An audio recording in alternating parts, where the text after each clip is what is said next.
ಯಾವ್ದು ಇಲ್ಲ, ಇದು ಬಗ್ಗೆ ಯಾವುದು ಮಾಹಿತಿ ಅಫಿಷಿಯಲಿ ನಮಗೆ ಯಾವುದು ಕಮ್ಯುನಿಕೇಶನ್ ಇದು ಬರ ಆಗಿಲ್ಲ.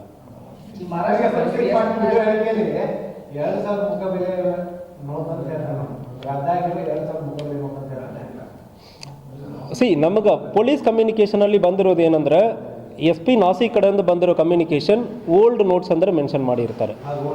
ಓಲ್ಡ್ ನೋಟ್ಸ್ ಅಂದ್ರೆ ಮಾತ್ರ, ಅದು ಡಿನಾಮಿನೇಷನ್ ಬಗ್ಗೆ ಅವರು ಯಾವುದು ಮೆನ್ಷನ್ ಮಾಡಿಲ್ಲ.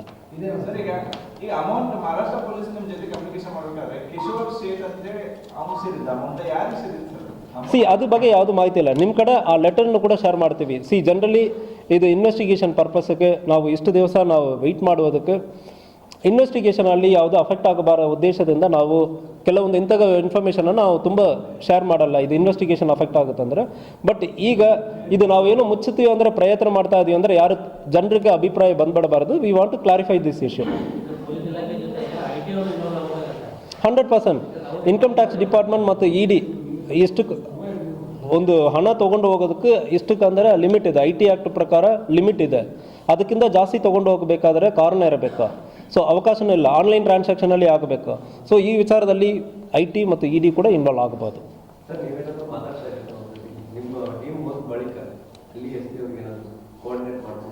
ಸಿ ಅಲ್ಲಿಂದ ಅವರು ಅಡಿಷನಲ್ SP ಅವ್ರ ಕಡೆ ಮಾತಾಡಿದ್ದಾರೆ. ಸೊ ಮಾತಾಡೋಕ್ಕೆ ನಾವು ಪ್ರಯತ್ನ ಮಾಡ್ತಾ ಇದ್ವಿ. ಇದು ಬೇರೆ ಯಾವುದು ಕಮ್ಯುನಿಕೇಷನ್ ಆಗಿಲ್ಲ. ಪರ್ಸ್ನಲಿ ಕೆಲವೊಂದು ವಿಚಾರಗಳು ಫೋನಲ್ಲಿ ಮಾತಾಡೋದ್ರಿಂದ ಪರ್ಸ್ನಲಿ ಹೋಗಿ ಮರಾಠಿ ಗೊತ್ತಿರೋವರೇ ನಮ್ಮವ್ರು ಇಲ್ಲಿಂದ ಕಳಿಸಿದ್ದೀವಿ. ಅವ್ರು ಮಾತಾಡ್ತಾರೆ ಅಂದರೆ personally any communication can happen through ಇದು ಪರ್ಸ್ನಲಿ. ಇಲ್ಲಾಂದ್ರೆ ನಾವು ಹೇಳ್ತಾ ಇದ್ದೀವಿ ಸೀನಿಯರ್ ಆಫೀಸರ್ ಯಾರು ಬರಬೇಕಂದ್ರೆ ನಾವು ಕಳಿಸೋದಕ್ಕೂ ರೆಡಿ ಇದ್ದೀವಿ. ಆ ಕಮ್ಯುನಿಕೇಷನ್ ನಾವು ತಿಳಿಸ್ತಾ ಇದ್ದೀವಿ. ಸೊ ಎಲ್ಲಿ ಆಗಿದೆ ಅಂದ್ರೆ ನಾವು ಗೊತ್ತಿರಲ್ಲ, ಯಾವುದು ಮಾಹಿತಿ. ಚೋರ್ಲಾಘಾಟ್ ಅಂದರೆ ಇಟ್ ಇಸ್ ಲೈಕ್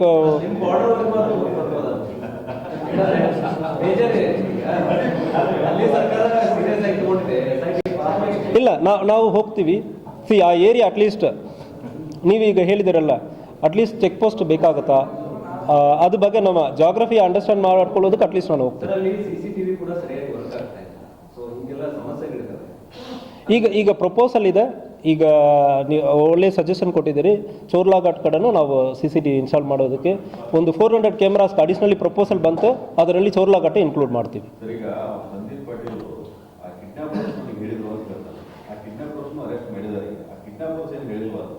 ಸಿ ಅವರ ನಮ್ಮ ಕಡೆ ಮಾತಾಡೋಕ್ಕೆ ಬಿಟ್ಟಿಲ್ಲ ಮಹಾರಾಷ್ಟ್ರ ಪೊಲೀಸ್. ಅದು SIT ಇಂಟ್ರಾಗೇಷನ್ ಮಾಡ್ತಾ ಇದ್ದಾರೆ. ಅದು ನಮಗೆ ತಿಳಿಸಿಲ್ಲ. ಇನ್ವೆಸ್ಟಿಗೇಷನಲ್ಲಿ ಕೆಲವೊಂದು ವಿಚಾರಗಳು ಅವರು ಮುಂದೆ ಲೀಡ್ ತೊಗೊಳ್ಬೇಕಲ್ಲ, ಲೀಕ್ ಆಗುತ್ತಂದ್ರೆ ಇನ್ವೆಸ್ಟಿಗೇಷನಲ್ಲಿ ಅಫೆಕ್ಟ್ ಆಗುತ್ತಂದ್ರೆ ಮಾಡಿರೋದಿಲ್ಲ.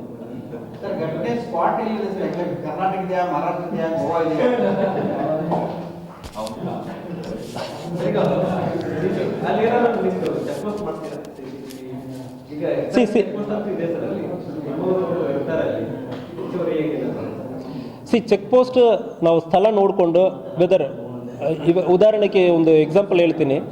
ಚೆಕ್ ಪೋಸ್ಟ್ ಆಗೋದು ಎಫಿಷಿಯೆಂಟ್ ಆಗಿ ಆಗಬೇಕು. ಒಂದು ನಿಪ್ಪಾಣಿಯಲ್ಲಿ ನಿನ್ನೆ ಒಂದು ಹಸ್ಬೆಂಡ್ ಆ್ಯಂಡ್ ವೈಫ್ ಡೆತ್ ಆಗಿದ್ದಾರೆ. 1 ವರ್ಷ ಮಗು ಈಗ ಅನಾಥೆ ಆಗಿದ್ದಾರೆ. RTO ಅವರು ಚೆಕ್ ಪೋಸ್ಟ್ ಮಾಡುವ ಇದರಲ್ಲಿ ಚೆಕ್ ಮಾಡುವ ಸಂದರ್ಭದಲ್ಲಿ ಅವಕಾಶ ಇಲ್ಲದೆ ಗಾಡಿ ನಿಲ್ಲಿಸಿರೋ ಸಂದರ್ಭದಲ್ಲಿ ಹಿಂದುಗಡೆ ಹೋಗಿರೋರು ಹೊಡೆದು 2 ಜನ ತಿರೋಗಿದ್ದಾರೆ. ಸೊ ಒಂದು ಚೆಕ್ ಪೋಸ್ಟ್ ಮಾಡಬೇಕಂದ್ರೆ ನಮಗೆ ಫೀಸಿಬಿಲಿಟಿ ಇದೆಲ್ಲ ಸ್ಟಡಿ ಮಾಡಿಬಿಟ್ಟೆ ಮಾಡಬೇಕು. Will do it. ಇಲ್ಲ CCTV ಕ್ಯಾಮ್ರಾ ಮೂಲಕ ಮಾನಿಟರ್ ಮಾಡಬೇಕಾ, ಯಾವ ರೀತಿಯಲ್ಲಿ ಮಾನಿಟರ್ ಮಾಡಬೇಕಂದ್ರೆ ಅದು ಡೆನ್ಸಿಟಿ ಇದೆ ಎಷ್ಟಿರುತ್ತೆ ಇದೆಲ್ಲ ನೋಡಿಕೊಂಡೇ ನಾವು ಮಾಡಬೇಕು. ಸೊ ಇಲ್ಲ, ಇದು ಬಗ್ಗೆ ದೇರ್ ಆರ್ ಡಿಫ್ರೆಂಟ್ ಪಾಸಿಬಿಲಿಟೀಸ್. ಅವರು ನಮ್ಮ ಕರ್ನಾಟಕಕ್ಕೆ ಬರದೇ ಹೋಗೋದಕ್ಕೂ ಅವಕಾಶ ಇದೆ. ಸೊ ಬೇರೆ ಬೇರೆ ಅವಕಾಶಗಳಿರ್ತದೆ. ಈ ಕೇಸಲ್ಲಿ ಇಂಥ ಕಂಟೈನರ್ ಬಂದಿಲ್ವಾ ಅಂದರೆ ಯಾವ ಕಂಟೈನರ್ ಅಂದರೆ ನಮಗೆ ಗೊತ್ತಾಗಲ್ಲ. ಹೈವೇನಲ್ಲಿ ಸುಮಾರು ಕಂಟೈನರ್ಗಳೇ ಹೋಗುತ್ತದೆ. ಯಾವ ಕಂಟೈನರ್ ಅಂದರೆ ಅಟ್ಲೀಸ್ಟ್ ಒಂದು ನಂಬರ್ ಯಾವುದೋ ಒಂದು 2 ನಂಬರ್ ಕೊಡ್ತಾರೆ ಅಂದರೆ ನಾವು ಚೆಕ್ ಮಾಡೋದಕ್ಕೆ ಅವಕಾಶ ಇರ್ತದೆ. ಕಂಟೈನರ್ ಡೀಟೇಲ್ ಕೊಟ್ಟಿರಲ್ಲ, ಇಲ್ಲ ಅಕ್ಯೂಸ್ಡ್ ಕಾಂಟ್ಯಾಕ್ಟ್ ನಂಬರೋ, ಇಲ್ಲ ಯಾರೋ ಒಬ್ಬರು ಬಂದಿದ್ದಾರೆ ಅಂತ ಕಾಂಟ್ಯಾಕ್ಟ್ ನಂಬರ್ ಯಾವುದೂ ಇಲ್ಲ. ಒಂದು ವೇಳೆ ಚೋರ್ಲಾಘಾಟಲ್ಲಿ ಈ ಅಪಘಾತ ಆಗಿರೋ ಸಂದರ್ಭದಲ್ಲಿ 2 ಆಪ್ಷನ್ ಇದೆ. ಪ್ರಿಪರೇಷನ್ ಆಫ್ ಅಫೆನ್ಸ್ ಒಂದು ವೇಳೆ ಮಹಾರಾಷ್ಟ್ರನಲ್ಲಿ ಆಗಿರ್ತಂದರೆ ಮಹಾರಾಷ್ಟ್ರ ಪೊಲೀಸ್ ಇನ್ವೆಸ್ಟಿಗೇಷನ್ ಮಾಡೋದಕ್ಕೆ ಅವಕಾಶ ಇದೆ. ಇಲ್ಲಿ ಬಂದು ನಮ್ಮ ಕಡೆ ಕಂಪ್ಲೇಂಟ್ ಕೊಡುವ ಸಂದರ್ಭದಲ್ಲಿ ನಮ್ಮಲ್ಲಿಯೇ ಸಂಪೂರ್ಣವಾಗಿ ಆಗಿರೋ ಸಂದರ್ಭದಲ್ಲಿ ನಮ್ಮಲ್ಲಿ ಕಂಪ್ಲೇಂಟ್ ಬರೋ ಸಂದರ್ಭದಲ್ಲಿ ನಾವು ತನಿಖೆಯನ್ನು ಮುಂದುವರಿತೀವಿ. FIR ರಿಜಿಸ್ಟರ್ ಮಾಡಿಕೊಂಡು ಸಂಪೂರ್ಣವಾಗಿ ತನಿಖೆಯನ್ನು ನಾವೇ ಮಾಡ್ತೀವಿ.